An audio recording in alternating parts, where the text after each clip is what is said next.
Hey guys, so right now I'll go ahead and show you what it looks like from the dashboard side, all the information that gets sent over along with the signature request.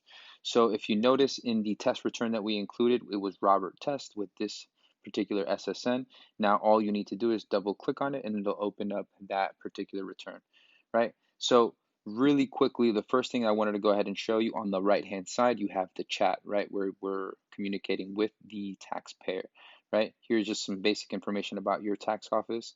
When you scroll down to refund details, here's where it gets interesting. Payment method, you have your bank product, pay by refund. Now, that's the indication to where you can include that in the tax software, right? Also, too, for disbursement method, chose check. If there's bank account information, then it'll appear here as well, and you can go ahead and include that in the tax software. Another thing to note here as well, in the organizer, you go ahead and click on show,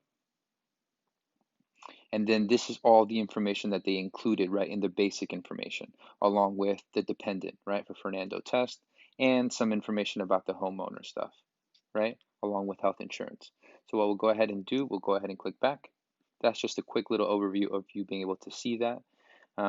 Now, in order for you to go ahead and complete and then send this signature, right, what you want to go ahead and do first is where it says federal refund right here, you can go ahead and include that and say if that person is going to receive, let's say, around 8787 for their federal refund.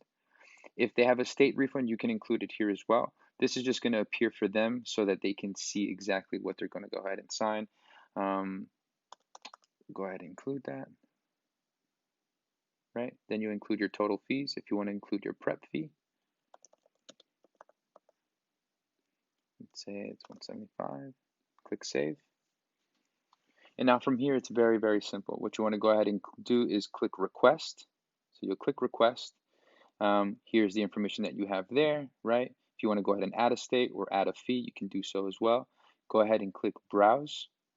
Now it's going to go ahead and open that up. You can go ahead and choose any template that you want. For right now, I'll choose the 8879. And you'll simply go ahead and click next.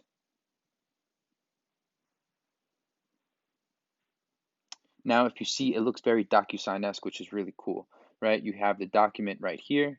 All you'll have to do is click on taxpayer once to open up that little signed taxpayer. You'll include it right there, along with the date. You'll click on that, put the date right there, and then all you have to do is click save and send. As soon as you do that, it's going to send a push notification through the chat for the taxpayer to go ahead and sign that particular document. You can go ahead and upload as many documents as you want, and then just do the exact same process and then attach the signature to anywhere that you want on the page, and that's where the signature will essentially appear. So we'll click on save and send. Now, if you see, two things happened. One, the push notification went, right? So you have the information right there so that they can go ahead and click that and then essentially sign the return. And here too, right here, upload signature pages. Right now it says waiting for signature. When you do end up receiving it, it'll say signed, right? So where it'll just come full circle and you have that signature attached to the form. One other quick thing to note, here are the attachments that I included while I was going through the return. You can go ahead and click on them. They'll go ahead and appear just like that. Perfect. And then you can go ahead and exit out of that. Same thing will happen for this one right here. Also, too, from within the chat, you can go ahead and click on that. It'll open up that particular document that they went ahead and sent over. So hopefully that makes sense. Starts to come full circle. We're just waiting on the signature. So I'll show you what it looks like from the app side. And then do that signature process and then come back into the dashboard so you see this essentially change to signed. You can click on that and then it'll open up the document with the signature on that particular form. Hopefully that makes sense. If you have any questions, please let us know. But this is the signature portion of Connect.